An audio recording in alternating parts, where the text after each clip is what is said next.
Good morning, everybody. Welcome back to Blu-Roy Movies. I hope we're all doing well. It's Sunday morning, main only one thing. Time for the weekly watches, and I got 9 this week for you. 9 watches. Busy week. So yes, let's crack right into this.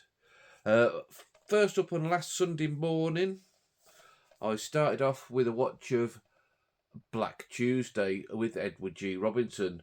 Now, this is a noir film from 1954. Uh, directed it.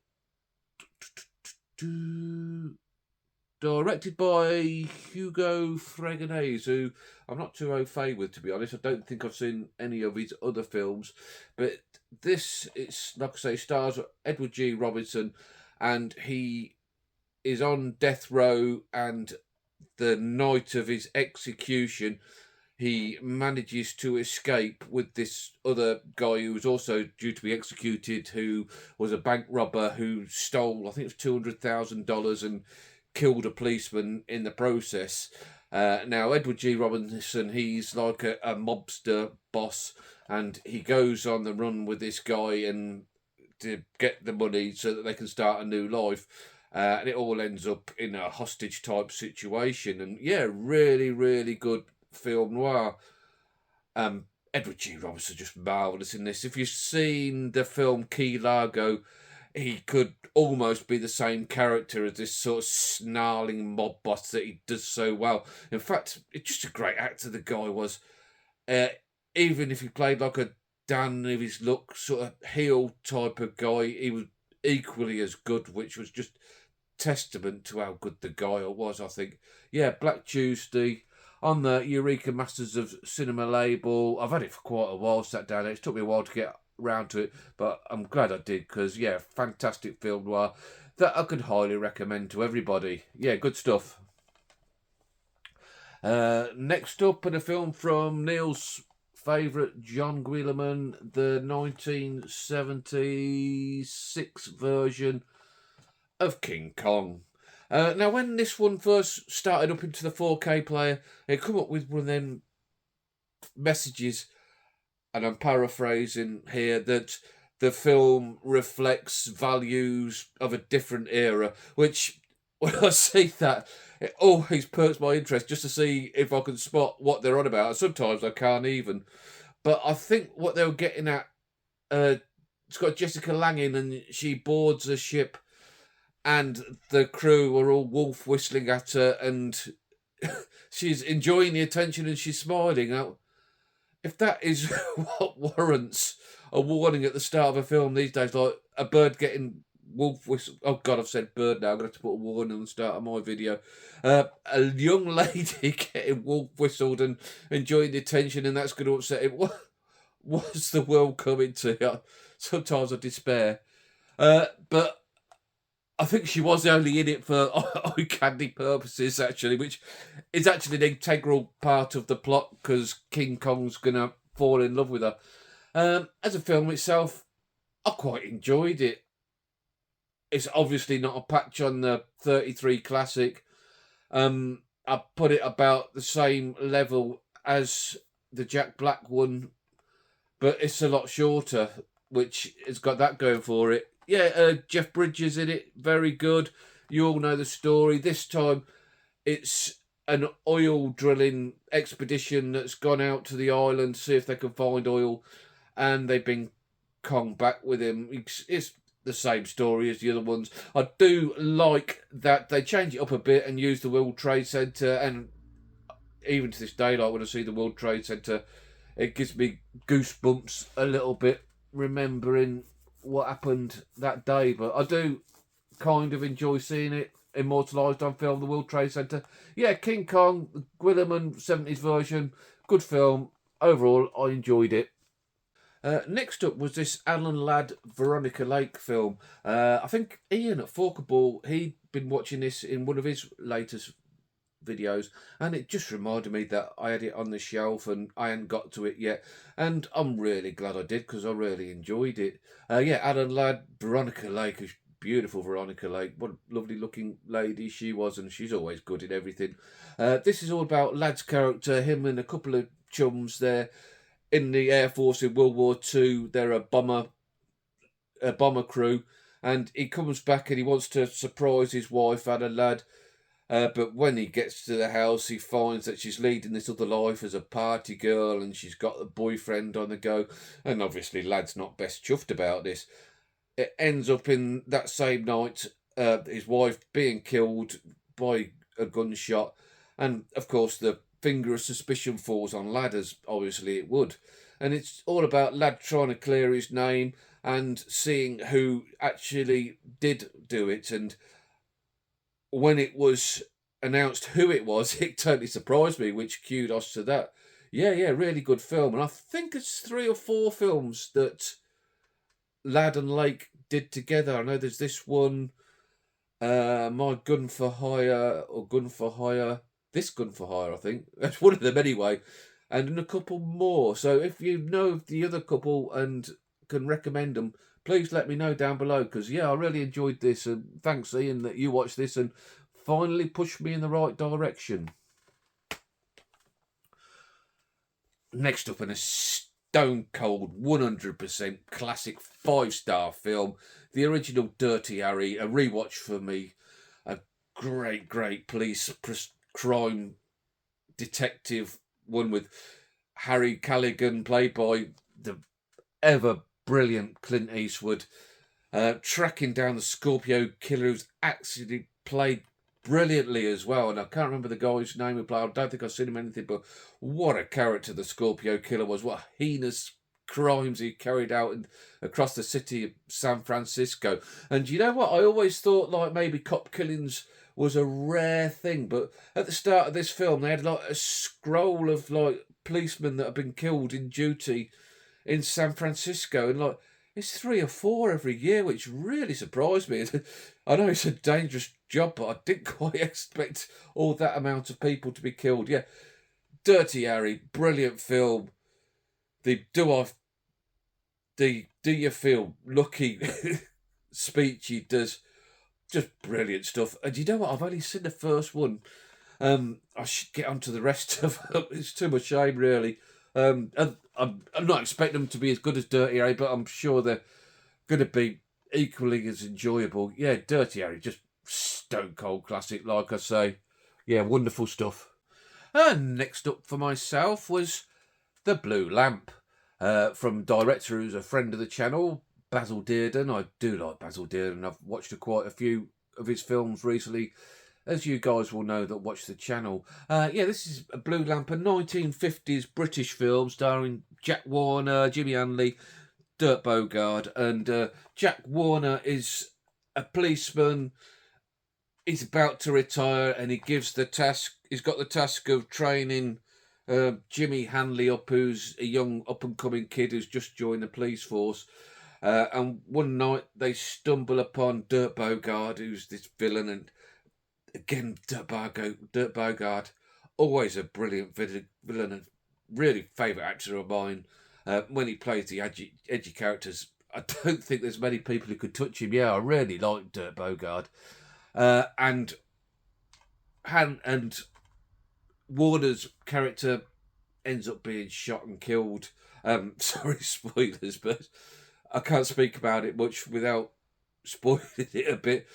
And it's all about the hunt for Bogarde and his arrest. And yeah, just a great British 50s crime film from the Studio Canal collection that I highlighted in the week.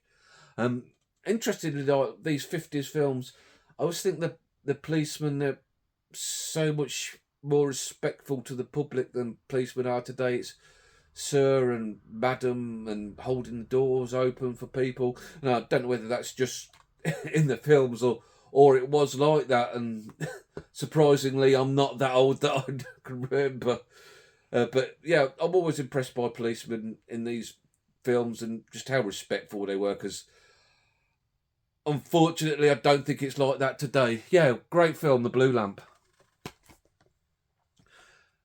Next up, and another friend of the channel, Big Jason Homefront. And I can't remember who was talking about this a couple of weeks ago, but I hadn't heard of the film before, so I thought I've got to rectify that and get a cheap copy. Yeah, it's only about £3 or £4, I think. This is about Big Jace is a DEA agent in the city, and something goes wrong with a drugs bust, and the son of the main drug boss, his son gets shot. Statham, he starts a new life in backwaters of Louisiana, and it's one of these typical redneck towns where every character's a bit dodgy, even the women. Like Kate Hudson, she's brilliant in this. Is this redneck woman who's not very nice? Yeah, and the whole town is against him. And then his past comes back to haunt him, and it's just basically like an hour and 3/4 of Big Jace beating up rednecks, which I was down for. I really enjoyed it. I thought it was one of Statham's better films of this ilk. Yeah, really, really good stuff.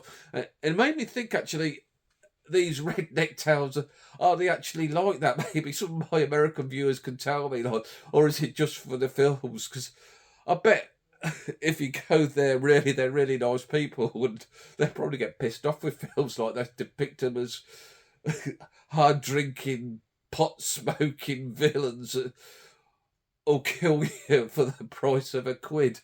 Yeah, I really liked it. The artwork on it does nothing for the film. So I watched it and thought, I don't know about it, but it's, yeah, really, really good Big Jace film. I really enjoyed that one, and one that I'll be watching again, no doubt.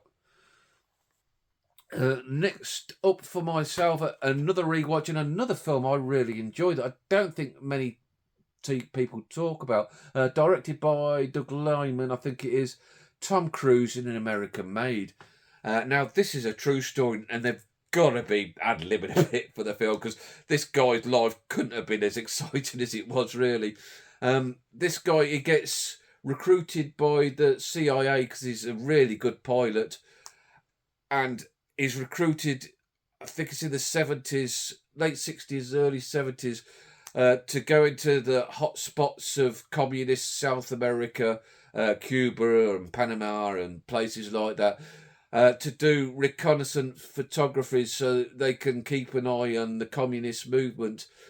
And then Cruise is so good at this, but then he gets embroiled with like the drug cartels, and they have him smuggling drugs around South America and into Miami on the side, and he's making so much money that he's got money everywhere.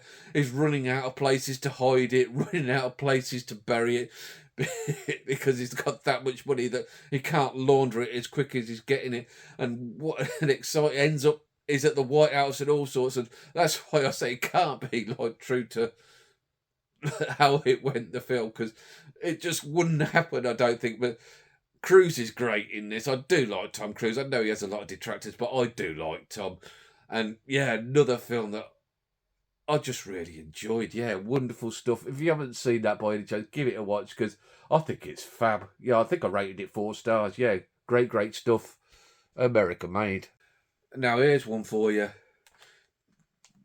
Kevin Costner in long, overblown, totally overlong runtime shock horror film. Now, I'm being a bit unfair. I did enjoy this, but Wyatt Earp at 3 hours 10 minutes, God, it was ridiculous. And don't get me, like I said, I enjoyed it, but it was just far too long. They could have cut this down to 2 hours 15, 2 hours 30, and I don't think it would have harmed it at all. Like a lot of Wyatt Earp's supposedly younger life, I don't think that needed to be in it. And I can't blame Costner's directing like I normally do, because it was directed by Lawrence Kasdan, so maybe Kev was in his ears sometimes going, come on, Lawrence, I need some overtime. Slow it down a bit, mate. That's the only thing I could think of. But yeah, it was all right. The story of Wyatt Earp, Doc Holliday, which has been done better, in my opinion. I thought Dennis Quaid was a great Doc Holliday. I think he lost loads of weight for it because he did look really ill in it. Because Holiday is ill in the films and is dying. Um, Not enough Gene Hackman. I think Gene Hackman was only in it for 10 minutes as Wyatt Earp's dad. I'd like to have seen more of him. And to be honest, I think the Holiday stories have been done better in Tombstone. I thought Tombstone's a better film than this. And Gunfight at the OK Corral, which is superior to both of them. If you want to watch Wyatt and Doc Holliday, watch that one. Burt Lancaster, Kirk Douglas, because that's a remarkable film. And an hour shorter than this one. Yeah, it's not one I think I'll be going back to anytime soon. But I'm glad I watched it. And last up for the week, John Carpenter, Stephen King story, Christine. Now, I'm a bit hit and miss with Carpenter, and I've seen this one before, not a long time ago. Unfortunately for me, and I know it's got a lot of fans, this one, this is one of his misses. I find it quite dull, to be honest. As I alluded to with Dirty Harry and Edward G. Robinson and Dirk Bogarde, a baddie can make a film and enhance a film for me, but Christine, it's just a bloody car, isn't it? At the end of the day, like, it's got no character. It's not added any character to the film, and yeah, I just find it a bit heavy going. Not a best way to start the week. I know you all hate it because I know a lot of you guys are going to like this film, but it's not for me. 18 certificate, which again I don't know why, because a lot of the violence that happens is sort of implied in it.